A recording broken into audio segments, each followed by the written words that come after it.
Fee reimbursement బకాయిలు విడుదల చేయాలని కాంగ్రెస్ సర్కార్తో తాడో పేడో తేల్చుకునేందుకు కళాశాలల యాజమాన్యాలు సిద్ధమయ్యాయి. రేపటి నుంచి కళాశాలలు నిరవధికంగా మూసివేయాలని ఉన్నత విద్యా సంస్థల సమాఖ్య నిర్వహించింది. ఈ నెల 21 లోపు టోకెన్ ఇచ్చిన 1800 కోట్ల బకాయిలు చెల్లించాలని చైర్మన్ రమేష్ బాబు ప్రభుత్వాన్ని డిమాండ్ చేశారు. లేకుంటే విద్యార్థులతో కలిసి 23 నుండి 25 తేదీల్లో బహిరంగ సభ నిర్వహించి రాష్ట్రాన్ని స్తంభింపచేస్తామని హెచ్చరించారు. ప్రభుత్వం నుంచి సానుకూల నిర్ణయం వచ్చే వరకు ఏ పరీక్షలు జరగవని తేల్చి చెప్పారు. హైదరాబాద్ జేఎన్టీయూ ఫైన్ ఆర్ట్స్ కాలేజీలో జరిగిన జనరల్ బాడీ సమావేశంలో ఈ మేరకు నిర్ణయం తీసుకున్నారు. జరిగిన సర్వసభ్య సమావేశంలో జనరల్ బాడీ మీటింగ్లో యునానిమస్గా ఏం రిజల్యూషన్ తీసుకున్నారంటే రేపటి నుంచి కళాశాలలు నిరవధికంగా మూసివేయాలని చెప్పేసి నిర్ణయించుకున్నారు. కళాశాలలు మూసివేయడం అంటే కళాశాలల్లో అటెండర్ ఉండడు, స్వీపర్ ఉండడు, ఫ్యాకల్టీ ఉండరు, స్టూడెంట్స్ ఉండరు, మేనేజ్మెంట్స్ కూడా ఉండరు, తాళాలే ఉంటాయి. ఆ మొట్టమొదటి డిమాండు సెప్టెంబర్ 21 లోపల, అంటే నవరాత్రులు స్టార్ట్ అయ్యే లోపల 1800 కోట్ల వరకు బకాయిలు ఉన్నాయి, టోకెన్స్ ఇష్యూ చేసినాయి అని చెప్పేసి మా అందరం కూడా అనుకుంటున్నాము. బకాయిలు ఎంత ఉన్నాయో అంత రిలీజ్ చేయాలి. అది ప్రభుత్వం 1 ఇయర్ బ్యాక్ టోకెన్స్ ఇచ్చింది. ప్రభుత్వం టోకెన్స్ ఇచ్చినాక కూడా ప్రభుత్వం కనుక డబ్బులు ఇవ్వకపోతే ప్రభుత్వానికి అవమానకరం. కాబట్టి మేము ప్రామిస్ చేసి మీ ట్రెజరీ నుంచి ఎప్పుడైతే టోకెన్స్ ఇష్యూ అయ్యాయో ఆ టోకెన్స్ ఇష్యూ అయిన అమౌంట్ను సెప్టెంబర్ 21 లోపల ఇవ్వాలని చెప్పేసి ప్రభుత్వానికి మేము విన్నవిస్తున్నాము చేతులు జోడించి. రెండవది, ఏదైతే మిగతా డబ్బులు ఇవ్వాలో అక్టోబర్ 31 లోపల ఒక 50%, డిసెంబర్ 31 లోపల మిగతా 50% పాత బకాయిలు ఇవ్వాలని, మిగతా ఈ సంవత్సరం నుంచి వచ్చేదైతే ఉందో ఎవ్రీ ఇయర్ ఈ టెన్షన్ బ్రతుకు మాకు వద్దు అని ఏ రకంగా మార్చి 31 లోపల ఇవ్వాలి.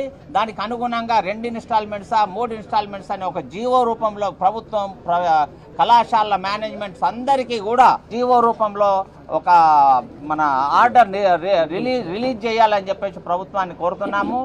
ఇతరత్ర ఏం ఇష్యూస్ ఉన్నా కూడా కళాశాలలు ప్రభుత్వానికి సహకరిస్తాయి. ఆ కళాశాలలో ఉన్న సిన్సియారిటీ మీరు అర్థం చేసుకోవాలి. కాంట్రాక్టర్స్ బెదిరించి తీసుకుపోయారు మీ దగ్గర, మిగతా వెల్ఫేర్ స్కీమ్స్లో బెదిరించి తీసుకుపోయారు. కళాశాలలు ఈరోజు మౌనంగా ఈ రోజు వరకు కూడా ప్రభుత్వాన్ని ఏ రోజు కూడా ఇబ్బంది పెట్టకుండా మేమే మీ పైసలు ఇవ్వకండి, ఒక బ్యాంకు పెట్టి బ్యాంకు ద్వారా ఇవ్వండి అనే ఒక నూతనమైనటువంటి ప్రపోజల్ మేము ఏదైతే ఇచ్చామో ఆ ప్రపోజల్ కూడా కనీసం ప్రభుత్వము అసలు సహకరించకపోవడము, రెస్పాండ్ కూడా కాలేదంటే ఎంతో అవమానకరంగా ఈరోజు కళాశాలలు ఫీల్ అవుతున్నాయి. కాబట్టి కళాశాలల బాధలను దృష్టిలో పెట్టుకొని రేపటి నుంచి కళాశాలల బంద్ ఏదైతుందో ప్రభుత్వం దీన్ని సీరియస్గా పరిగణించాలి. లక్షల మంది విద్యార్థులు రోడ్ల మీద ఉంటారు. 23 లేక 24వ తారీఖు హైదరాబాద్లో లక్షల మందితో స్టూడెంట్స్తో మీటింగ్ ఏర్పరుస్తున్నాము. ఆ మీటింగ్ తర్వాత కళాశాలలు ఇంకా నిరవధికంగా మూసేస్తాం. కాబట్టి తీక్షణత బట్టి, ఈరోజు సమస్యకున్న తీక్షణతను బట్టి సెప్టెంబర్ 21 లోపల ప్రభుత్వము మా అందరినీ కనికరించి టోకెన్స్ ఇష్యూ చేసినటువంటి 1800 కోట్ల వరకు ఏదైతే రూపాయలు ఉన్నాయో అవన్నీ కూడా ఇవ్వాలని చెప్పేసి ప్రభుత్వాన్ని వేడుకుంటున్నాం. 10th తర్వాత విద్యార్థులు చదివే ప్రతి ఒక్క విద్యకు సంబంధించిన విద్యా కళాశాలల యజమానుల సంఘం 760 మందిమి ఈరోజు ఈ సమావేశ మందిరంలో పార్టిసిపేట్ కావడం జరిగింది. ముఖ్య ఉద్దేశం ఏంటంటే ప్రభుత్వం రకరకాల కారణాల చేత ఇవ్వని ఫీ రీయింబర్స్మెంట్ను వెంటనే విడుదల చేయాలనే ముఖ్య ఉద్దేశంతో ఈ యొక్క సమావేశం నిర్వహించడం జరిగింది. రేపు బంద్ తర్వాత ఏదో యూనివర్సిటీలో ఏదో కోర్సుకు పరీక్షలు ఉన్నాయి, మరి అవి ఏం చేద్దామని అంటున్నారు. అందరికీ ఒకటే విన్నపం, రేపటి నుంచి మళ్ళీ మేమందరం సమావేశపరిచి మేమందరం నిర్ణయం తీసుకునే వరకు కళాశాలలు బంద్ పాటిస్తాము. పరీక్షలున్నా, యూనివర్సిటీ ఎగ్జామ్స్ ఉన్నా, ఇంటర్నల్ ఎగ్జామ్స్ ఉన్నా, ఏ రకమైన పరీక్షలున్నా కూడా నిరవధికంగా మీరు తాళాలు వేసుకొని బయట ఉండండి. ఎలాంటి పరీక్షలు జరగకూడదని వైస్ ఛాన్సలర్స్కు రిజిస్ట్రార్స్ కూడా ఇప్పుడు మేము ఉత్తరాలు రాయబోతున్నాం. కాబట్టి కాలేజే మునిగిపోయే పరిస్థితులు, ఆ పరీక్ష రాస్తేంది రాయకుంటేంది. కాబట్టి ఈ సంఘం తీసుకున్న నిర్ణయానికి అందరూ కట్టుబడి ఉండాలి. రేపటి నుంచి అందరూ కూడా కళాశాలలను బంద్ పాటించాలి, తాళాలు వేయాలి. గత సంవత్సరంకి వెళ్ళి మేము ఫీజు రియంబర్స్మెంట్ రిలీజ్ చేయాలని ఎన్నో రకాల ప్రభుత్వాన్ని మొరపెట్టడం జరిగింది. ఎప్పుడు కూడా ప్రభుత్వం సానుకూలంగా స్పందించకుండా లెక్కజేయని ధోరణితో ముందుకెళ్ళింది.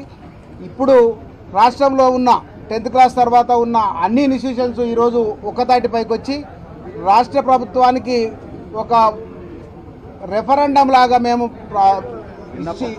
విన్నపాన్ని తెలియజేస్తూ 15వ తారీఖు నుండి 21వ తారీఖు వరకు ప్రభుత్వానికి సమయం ఇస్తున్నాము.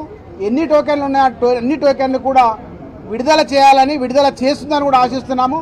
విడుదల చేయనట్లయితే రమేష్ అన్న గారు చెప్పినట్లు 23-24 తారీఖులో రాష్ట్రాన్ని మొత్తం స్తంభింపజేస్తామని మేము ఈ సందర్భంగా తెలియజేస్తున్నాము.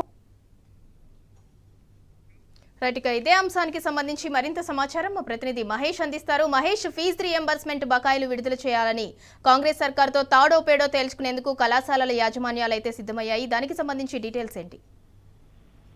ఇందులో గత సంవత్సరం కాలం నుంచి పెండింగ్ ఫీజు రీఎంబర్స్మెంట్ బకాయిలు విడుదల చేయాలంటూ కాలేజీ యాజమాన్యాలు ప్రభుత్వం చుట్టూ తిరుగుతూనే ఉన్నాయి. దశల వారీగా అటు మంత్రులను కావచ్చు, ఇటు సెక్రటరీ కావచ్చు, ఫైనాన్స్ సెక్రటరీ ఎవరిని కలిసి అటు విజ్ఞప్తి చేసిన పరిస్థితి కనిపిస్తోంది. ఏడాదిన్నర నుంచి కూడా ఇదే పరిస్థితి మొదలైంది. ఇంకా దాదాపు 1800 కోట్లకు సంబంధించి ఒక టోకెన్ అయితే రిలీజ్ చేశారు. దానికి సంబంధించి అమౌంట్ ఇప్పటికే 3 నెలలు దాటింది. అయితే అది కూడా ఇంతవరకు రిలీజ్ చేయదంటూ కూడా విచ్చి వేసారిన ఉన్నత విద్యా సంస్థల సమైక్య నేడు ఆ ఎమర్జెన్సీ మీటింగ్ ఏర్పాటు చేసుకొని రేపటి నుంచి కాలేజీలన్నీ రాష్ట్ర వ్యాప్తంగా యునానిమస్ గా ఆ కళాశాలను నిరవధికంగా మూసివేయాలని కూడా నిర్ణయించాయి. సెప్టెంబర్ 21 లోపు టోకెన్ ఇచ్చిన 1800 కోట్ల బకాయిలు వెంటనే చెల్లించాలని కూడా ప్రధానంగా వారు డిమాండ్ చేస్తున్నారు.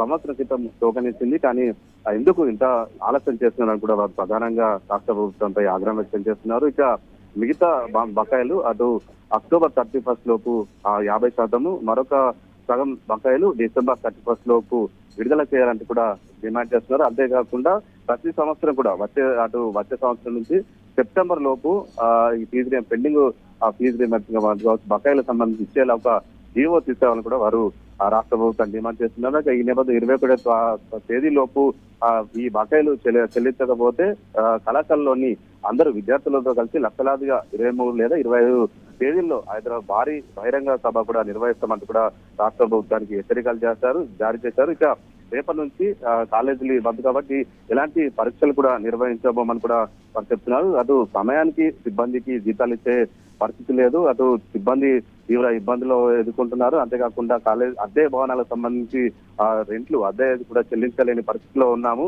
గత ఏడాదిన్నర నుంచి కూడా ఈ పెండింగ్ ఫీజు రీయింబర్స్మెంట్ సంబంధించి తమను ప్రభుత్వం ఎంతగానో వేధిస్తుందంటూ కూడా కాలేజీ యాజమాన్యాలు భావిస్తున్న పరిస్థితి కనిపిస్తోంది. ఎన్నిసార్లు కూడా అటు మంత్రుల చుట్టూ తిరిగినా కానీ ఎలాంటి రెస్పాన్స్ కూడా లేదంటూ కూడా వారు ఆవేదన వ్యక్తం చేస్తున్న పరిస్థితి కనిపిస్తుంది. ఇక రేపటి నుంచి విద్యార్థులు ఎవరు కూడా కాలేజీకి రావద్దు, అటు అధ్యాపకులకు సంబంధించి వారికి క్షమాపణలు కూడా చెప్పిన పరిస్థితి కనిపిస్తుంది. ఏమి చేయలేకపోతున్నాము, ప్రభుత్వము ఇంతవరకు ఎలాంటి రెస్పాన్స్ కాలేదని కూడా ఒక ఆవేదన కూడా వ్యక్తం చేస్తున్నారు. అంతేకాకుండా ఈ నెల 15న అటు మోక్షగుండం విశ్వేశ్వరయ్య ఆఫీసులతో ఈ నిర్వాధిక బంధు కొనసాగిస్తున్నాం. దాని ఇంజనీరింగ్ డేను బ్లాక్ డే గా కూడా నిర్వహిస్తామంటూ కూడా వారు ఒక ఆవేదన కూడా వ్యక్తం చేస్తున్న పరిస్థితి కనిపిస్తోంది. ఇక సినీ కార్మికుల సమస్యలకు సంబంధించి పరిష్కారం చూపారు, కానీ మమ్మల్ని ఎందుకు పట్టించుకోలేదు. లక్షలాది మంది విద్యార్థులు విద్యకు నమ్ముకొని ఉన్నారు. అటు పేద మధ్య తరగతి విద్యార్థులంతా కూడా అటు ఉన్నత చదువులకు సంబంధించి ప్రధానంగా ఈ ఫీజు రీయింబర్స్మెంట్ వారికి ఎంతగానో దోహదపడుతుంది. మరి ఎందుకు ప్రభుత్వం ఇట్లాంటి నిర్లక్ష్యపూరిత వ్యవహారం చేస్తుందని కూడా వారు కొంత ఆవేదన వ్యక్తం చేస్తున్న పరిస్థితి కనిపిస్తోంది. మొత్తంగా చూసినట్టయితే ఏడాదిన్నర కాలం నుంచి కూడా వారు రాష్ట్ర ప్రభుత్వం చుట్టూ తిరుగుతూనే ఉన్న పరిస్థితి కనిపిస్తుంది. ఇక గత దాదాపు 13 లక్షల మంది విద్యార్థుల భవిష్యత్తు కూడా ఈ ఫీజు రీయింబర్స్మెంట్ బకాయిలపై కూడా ఆధారపడి ఉందని కూడా మనం చెప్పాలి. ఇక సోమవారం నుంచి కూడా ఇటు నిరసనలు దశల వారీగా కూడా వారు పోరాటం చేసేలా కూడా ఒక ప్రణాళిక కూడా రూపొందించిన పరిస్థితి కనిపిస్తుంది. ఇక రాష్ట్ర ప్రభుత్వం చూసినట్టయితే అటు ఇండియా స్కూల్స్ కావచ్చు, ఇతర పనులకు సంబంధించి 1000 కోట్లు రిలీజ్ చేస్తుంది. అంతేకాకుండా ఇటు ఇతర మిస్ వరల్డ్ పోటీలకు సంబంధించి 1000 కోట్లు రిలీజ్ చేసింది. ఇక ఇవన్నీ రిలీజ్ చేసేందుకు బకాయిలు ఉన్నాయి, కానీ విద్యార్థుల సమస్యలకు సంబంధించి ఎందుకు పెండింగ్ బకాయిలు రిలీజ్ చేయట్లేదు, వారి ఉన్నత చదువులకు సంబంధించి వారు ఉన్నత చదువులు చదువుకోవద్దా అన్న ఆందోళన కూడా వ్యక్తమవుతుంది. విద్యార్థి సంఘాలు కూడా ఇదే ప్రశ్నిస్తున్నాయి. ఎందుకంటే పేద విద్యార్థులను విద్యను దూరం చేసే కుట్ర ఏమైనా జరుగుతుందా, ఫీజు రీయింబర్స్మెంట్ పథకాన్ని నిర్వీర్యం చేసే కుట్ర ఏమైనా జరుగుతుందా అని కూడా ఇప్పటికే విద్యార్థి సంఘాలు రాష్ట్ర ప్రభుత్వాన్ని ప్రశ్నిస్తున్న పరిస్థితి కనిపిస్తుంది. మొత్తంగా చూసినట్టయితే గత బీఆర్ఎస్ ప్రభుత్వ హయాంలో అటు ఎప్పుడు కూడా ఈ ఫీజు రీయింబర్స్మెంట్ కి సంబంధించి ఎప్పుడు కూడా బకాయిలు పెట్టారు. వారు సంవత్సరానికి ఏడాదికి లోపు కొంత ఎప్పటికప్పుడు బకాయిలు రిలీజ్ చేసుకుంటా వచ్చింది. కానీ కాంగ్రెస్ ప్రభుత్వము గత బీఆర్ఎస్ ప్రభుత్వము అంతకుముందున్న కాంగ్రెస్ ప్రభుత్వము ఇచ్చిన పెండింగ్ బకాయిలు కూడా విడుదల చేసింది. కానీ ఎందుకు ప్రభుత్వాలు మారుతూ ఉంటాయి కానీ ఏ ప్రభుత్వం వచ్చినా కానీ బకాయిలు వెంటనే చెల్లించడం అనేది ఆనవాయితీగా వస్తుంది. కానీ కాంగ్రెస్ ప్రభుత్వం మాత్రం ఎందుకు ఆలస్యం చేస్తుందని కూడా ఇటు కళాశాలల యాజమాన్యాలు కూడా రాష్ట్ర ప్రభుత్వాన్ని ప్రశ్నిస్తున్న పరిస్థితి కనిపిస్తా ఉంది.